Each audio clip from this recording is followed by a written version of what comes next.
Hello everyone, welcome to my channel economics and statistics. आज की video में हम उसी चैप्टर को ख़त्म करेंगे। आज chapter number 4 collect organising data. अब ऑर्गेनाइजिंग डेटा का लास्ट जो है पॉइंट आ गया है, जो आज हम ख़त्म करने वाले हैं। सबसे पहले हम डिस्कस करेंगे कॉम्प्रिहेंसिव एग्जाम्पल, थोड़ा रीकैप हो जाएगा क्या क्या चीज़ें पढ़ी है, और हमारा एग्जाम्पल भी सॉल्व हो जाएगा। तो पहले एग्जाम्पल 17 में हमें दिया हुआ है 30 स्टूडेंट्स का स्कोर। हमें दिया हुआ है 30 स्टूडेंट्स का स्कोर दिया हुआ है, रैंडम दिया है। दिस इज रॉ डेटा दे रखा है हमें। अब हमें पहले तो इसे असेंडिंग और डिसेंडिंग ऑर्डर में अरेंज करना है। Very easy. असेंडिंग मतलब स्मॉलेस्ट टू ग्रेटेस्ट, और डिसेंडिंग का वाइस वर्सा।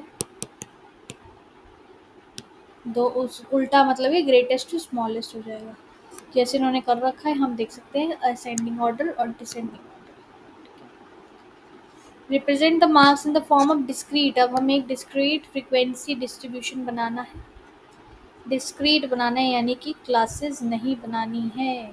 देख सकते हो यहाँ हमने क्लासेस नहीं बनाई है। जो भी नंबर है उसको लिखा है, सारे नंबर्स को, और टेली मार्क्स बना के फ्रीक्वेंसी निकाली है। ठीक है, डिस्क्रीट है तो नो क्लासेस, क्लासेस नहीं बनेगी। ठीक है, उसके बाद हमें बता रहे हैं कि कंस्ट्रक्ट करना है हमें फ्रीक्वेंसी डिस्ट्रीब्यूशन जब क्लास इंटरवल्स इंक्लूसिव है। इंक्लूसिव मतलब कि हम जो अपर लिमिट है उसे इंक्लूड करेंगे। तो लोअर, सबसे लोवेस्ट क्लास हमने दे रखी है 20 से 29 लो, और उसके बाद कंटिन्यू करते जाओ। तो हम वही करेंगे 20 से 29, 30 से 39, क्योंकि हमने यहाँ देख सकते हैं ग्रेटेस्ट 74 है। ठीक है, ग्रेटेस्ट क्या है हमारा 74। तो हम उस क्लास तक जाएंगे जहाँ पर 74 आ जाए। तो 70 से 79 वाली क्लास तक हम जाएंगे, क्योंकि उससे ज़्यादा है नहीं। टेली मार्क्स बनाएंगे और फ्रिक्वेंसीज कैलकुलेट करेंगे बाय टोटलिंग। टोटल करेंगे, काउंट करेंगे टेली मार्क्स को, और फ्रिक्वेंसीज गेन करेंगे। ठीक है, अब ये जो एग्जांपल दिया है इसमें नेक्स्ट पार्ट है हमारा एक्सक्लूसिव सीरीज। जो सी दिया है ना, सी, ये जो सी बनाया था ना, इसको मेरे को अब इन एक्सक्लूसिव सीरीज बनाना है। ठीक है, तो वो सी दिया था, आई गेस ये डी होगा, क्योंकि सी तो नहीं, हमारा ये ना डी है, ये गलत लिख रखा है यहाँ पर। डी होगा, डी। ठीक है, एरर है, ये एरर है प्रिंटिंग में, इसे सही कर लेना। ठीक है, ये वाला जो है एरर है बुक में, तो ये डी है, डी। ठीक है, डी है क्योंकि हमने डी पार्ट में, देख सकेंगे ये यहाँ तो सी है।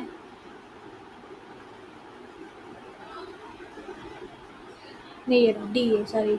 डी पार्ट में हमने जो है बना रखी है एक्सक्लूसिव इंक्लूसिव सीरीज। अब इसको एक्सक्लूसिव बनाना है। एक्सक्लूसिव बनाने के लिए सेम हम तरीका अपनाएंगे, जैसे कि upper limit of first class और lower limit of second class का डिफरेंस अगर हम देखें 30 माइनस 29, तो क्या है, 1 है। अब उसको मैं 2 से डिवाइड करूँ तो क्या आ जाए, 0.5 आ जाता है। तो अब 0.5 को मैं लोअर लिमिट में क्या करूँगी, माइनस करूँगी। लोअर लिमिट में जो है मैं माइनस करूँगी 0.5, और अपर लिमिट में हम क्या करते हैं, प्लस करते हैं। तो फिर हमारे पास क्या आ जाएगा, 19.5 टू 29.5, एंड सिमिलरली सारे आ जाएंगे। उसके अकॉर्डिंग फिर टेली मार्क्स बनाएंगे। अब टेली मार्क्स में ज़्यादा अंतर नहीं आया, टेली मार्क्स में ज़्यादा अंतर नहीं आया क्योंकि एक्सट्रीम वैल्यूज़ जो है थी ही नहीं। जैसे अगर 29 की बात करें, हमारा 29, तो 29 वैल्यू जो थी वो हमारी थी ही नहीं ज़्यादा।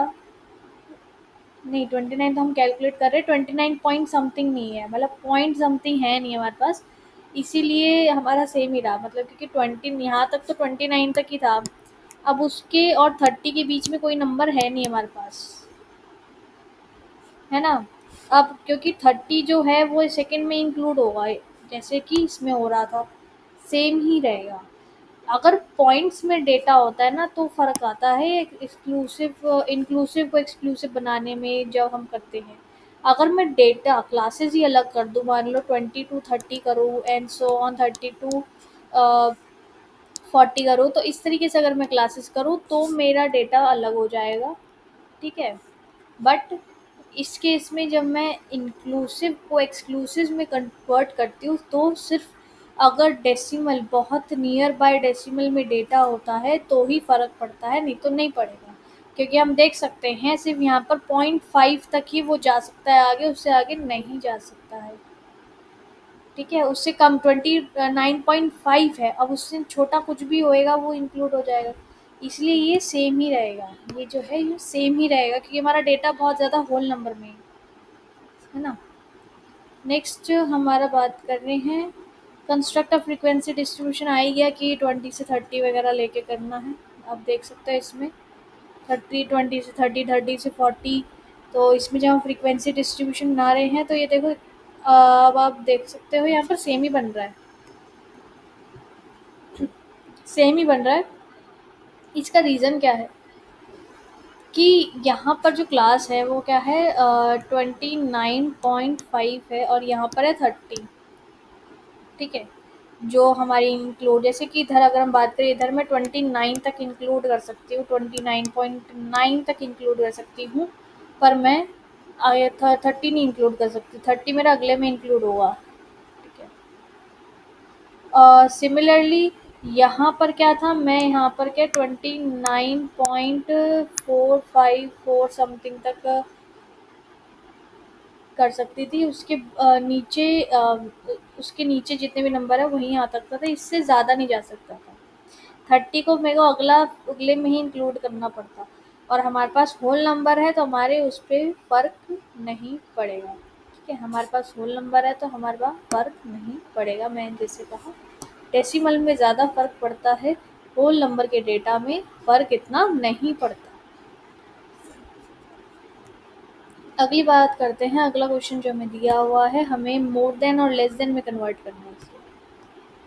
मैं इसे थोड़ा डायरेक्ट ही करा रही हूँ, मैं ज़्यादा डिटेल में नहीं इतना एक्सप्लेन कर रही, क्योंकि हमने पिछली वीडियो में इससे पहले वाली वीडियो में काफ़ी डिटेल में समझा था कि कैसे हम कैलकुलेट करते हैं। तो ये बस मैं एक ओवरव्यू दे रही हूँ ताकि थोड़ा रिकैप हो जाए। लेस देन सीरीज़ अगर हमें बनानी है तो नॉर्मली हम क्या करेंगे, हम क्या लेंगे, ये अपर लिमिट्स लेंगे लेस देन सीरीज़ के लिए। Less than 30, less than 40, less than 50 ऐसे लिखते जाएंगे। और क्यूमुलेटिव फ्रीक्वेंसी निकालने के लिए ऐड करेंगे, इससे पहला तो सेम रहेगा, फिर 3+7, फिर जो आएगा 3+7+10, इस तरीके से हम ऐड ऑन करते जाएंगे, ठीक है? और मोर देन में क्या आती है हमारी, मोर देन में आ जाती है हमारी lower limits, more than 20, more than 40 similarly. और इसमें क्या आता है, जैसे मान पहले तो टोटल आ जाता है, जितने भी हमारे फ्रीक्वेंसी का टोटल होएगा वो आ जाएगा यहाँ पर। मोर देन में टोटल ऊपर होता है और लेस देन में टोटल नीचे होता है, ये ध्यान रख सकते हो। और फिर हम करते जाएंगे माइनस, जैसे कि 30-3, फिर 30-3-7, ऐसे हम माइनस करते जाएंगे। और ये ध्यान रखना, ये जो लास्ट वाली वैल्यू होती है मोर देन की, और लास्ट वाली वैल्यू होती है हमारी नॉर्मल डिस्ट्रीब्यूशन टेबल की, वो सेम होती है। ये हमारी क्या होती है, सेम होती है। अगर ये सेम है तो हमारा क्या पता चल जाएगा कि बिल्कुल सही हमने निकाला है, ठीक है?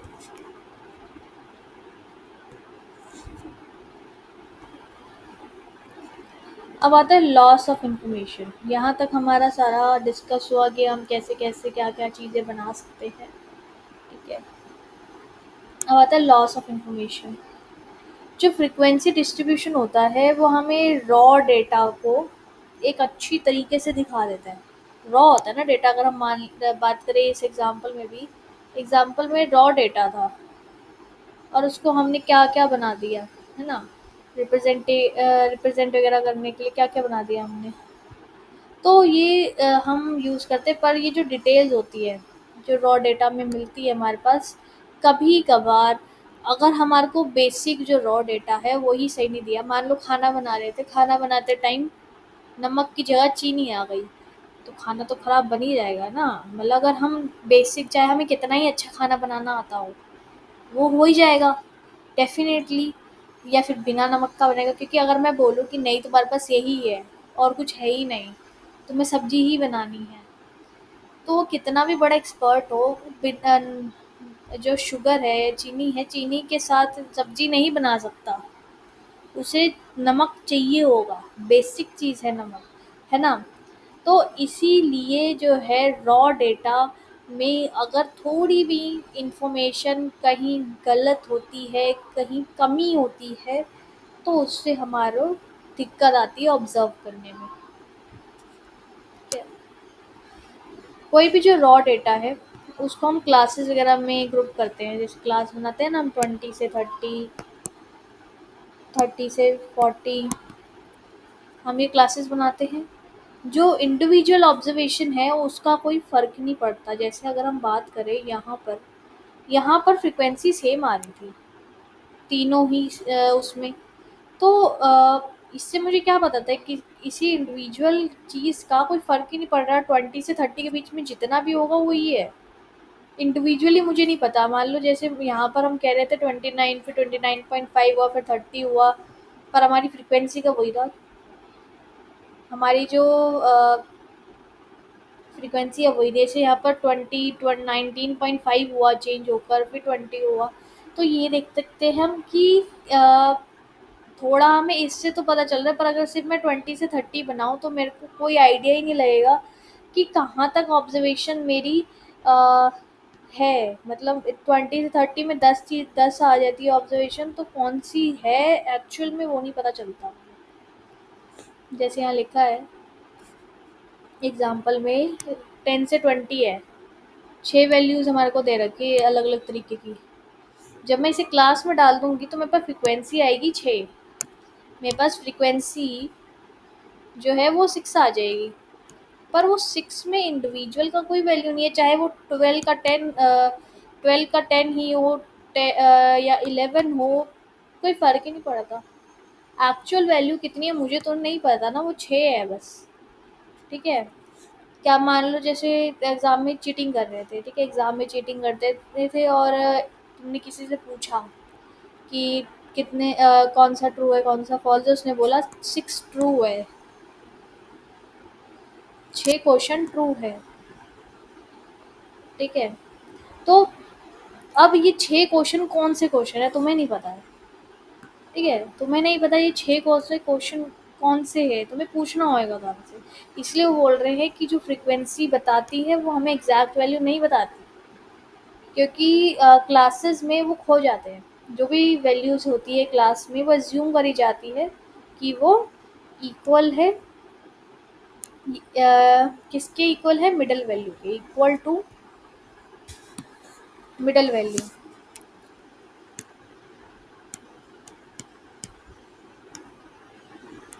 मिडल वैल्यू के इक्वल है। लाइफ थोड़ी कम हो गई है।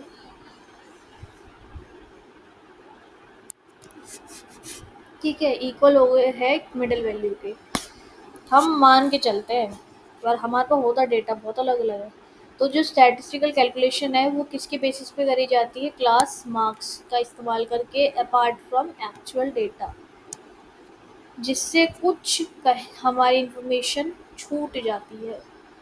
ठीक है, कुछ इन्फॉर्मेशन क्या है छूट जाती है। मान लो एक बहुत अच्छा एग्जांपल है इसका, कि मान लो क्लास में 5 बच्चे हैं, अभी ऐसे मान लेते हैं। एक क्या है 100 का एग्ज़ाम था, एक क्या है 70, एक क्या है 80, एक क्या है 63, नॉर्मली ले लेते हैं, ज़्यादा हाई फाई नहीं करते उसको। 60 आए, एक क्या है 90, और एक क्या आ गए हमारे मान लो पास हुआ, बस जस्ट वो 40 नंबर आ गए उसके।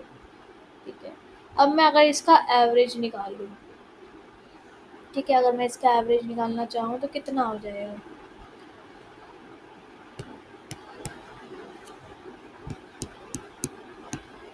कितना आ गया हमारा? 9, 10, 13,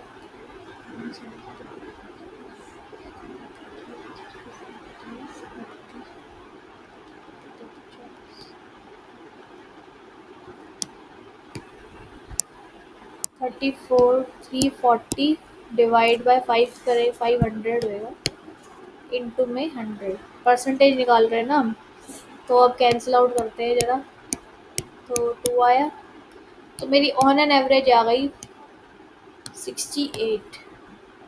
अब ये 68 जो एक जस्ट पास हुआ है उसको इंक्लूड नहीं कर रही है, और जिसके इतने अच्छे नंबर आए, 90 लेके आया भैया, वो उसको भी इंक्लूड नहीं कर रही है। तो जो एक्सट्रीम वैल्यूज़ है वो इंक्लूड हो ही नहीं रही है इसमें। ठीक है, एक्सट्रीम वैल्यूज़ का हमें पता ही नहीं चल रहा है। 68 एवरेज बताते कि ऑन एन एवरेज इस क्लास के 68% आए हैं, तो उसमें से अगर एक बच्चे के 90, 95 या समथिंग कुछ आए होंगे, तो वो तो, या फिर कोई बच्चा बिल्कुल पास ही हुआ है, तो वो निग्लेक्ट हो जाएगा, क्योंकि पता ही नहीं चलेगा, हम क्योंकि एवरेजेस पे काम कर रहे हैं, तो वो निग्लेक्ट हो जाएगा। सेम विद क्लास मार्क, अगर हम मिडल वैल्यू लेके चलेंगे तो वो इन्फॉर्मेशन जो एक्चुअल है वो कहीं ना कहीं डिस्टर्ब होगी। ठीक है, तो ये एक ड्रॉबैक था कि जो हम क्लासेस इस्तेमाल करते हैं उसकी वजह से लॉस ऑफ इन्फॉर्मेशन होता है।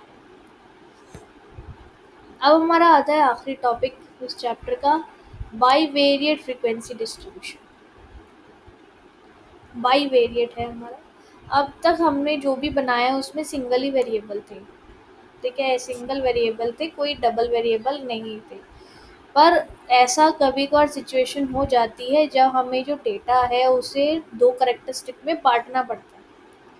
अब जब डेटा को हम बेसिस बांटते हैं दो वेरिएबल्स के बेसिस पर, जैसे कि हाइट और weight, marks in economics and statistics, तो ये जो डिस्ट्रीब्यूशन है इसे हम क्या कहते हैं? बाईवेरिएट डिस्ट्रीब्यूशन, या फिर टू वे फ्रीक्वेंसी डिस्ट्रीब्यूशन भी हम कहते हैं, क्योंकि दो दो वेरिएबल्स हम देख रहे हैं इसमें। ठीक है, इस डिस्ट्रीब्यूशन में क्या है? इस डिस्ट्रीब्यूशन में just a second. इस डिस्ट्रीब्यूशन में हमारे पास जो वेरिएबल्स होते हैं वो अलग अलग क्लासेस में होते हैं, मतलब सेम नहीं हो ज़रूरी है, पर क्लास होती है। जैसे यूनिवेरिएट में क्लासेस होती है ना, वैसे ही इनके पास भी क्लासेस होती है। और जो डेटा होता है वो कॉरस्पॉन्डिंग वेरिएबल, मतलब एक्स है मान लो, वो एम ग्रुप में जाएगा। इसका हम अभी एग्जांपल करेंगे, थोड़ा ज़्यादा अच्छे समझ आएगा, तो मैं तुम्हें उसी ढंग से फिर समझाऊंगी। ये इम्पोर्टेंट कहीं कहीं कहीं है, कहीं कहीं नहीं है, मतलब मैं एक्यूरेट नहीं बता सकती, बट अगर तुम्हारे लाइक सिर्फ यही चैप्टर आ रहा है तो कहीं हो सकता है ये आ जाए। और जनरली स्टैट्स के क्वेश्चन, स्टैट्स में कोई भी अगर इस तरीके का चैप्टर आ रहा है तो उसमें थ्योरेटिकल कम होता है, ज़्यादातर उसकी वेटेज किस पे आ जाती है? हमारी न्यूमेरिकल्स में, तो कम चांसेस होते हैं कि हम थ्योरेटिकल कोई चीज़ पूछी जा रही है। बट हमें पता होना चाहिए यूनिवेरिएट फ्रीक्वेंसी डिस्ट्रीब्यूशन में हम जो क्लासीफाई कर रहे थे वो सिंगल वेरिएबल था। ठीक है, और इसमें क्या है? टू वेरिएबल्स है। पर्पस क्या है?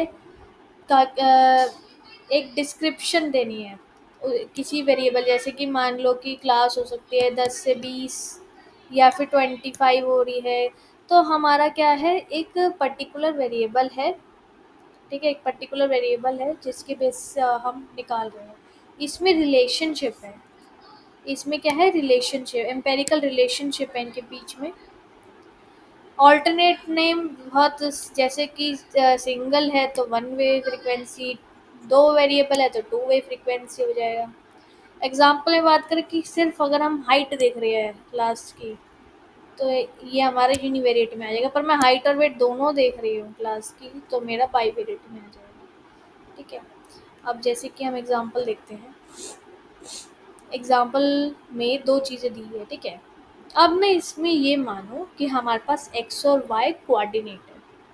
अब मैथ्स में शायद तुमने अभी पढ़ रखा हो, शायद ना पढ़ रखा हो, मैं तुम्हें बता देती हूँ। जैसे कि हम प्लॉटिंग करते हैं ना, कभी कभार ग्राफ में हम प्लॉटिंग करते हैं किसी भी पॉइंट को, ठीक है। 10वीं कक्षा में आपने पढ़ा होगा कि पॉइंट को जब प्लॉट करते हैं, इसे ग्राफ करना है, इस पे मुझे प्लॉट करनी है चीज़ें, ठीक है, इस पे मुझे प्लॉट करनी है। अब प्लॉट करने के लिए मुझे कोऑर्डिनेट चाहिए होता है, एक्स और वाई जैसे हम लिखते हैं नॉर्मली। एक्स को हम ऑर्डिनेट बोलते हैं, वाई को हम सॉरी सॉरी सॉरी गलत हो गया, एक्स को हम एब्सिसा बोलते हैं, ठीक है, और वाई को हम ऑर्डिनेट बोलते हैं। तो इन दोनों को मिला के हमारा पूरा जो होता है वो कोऑर्डिनेट होता है, ठीक है।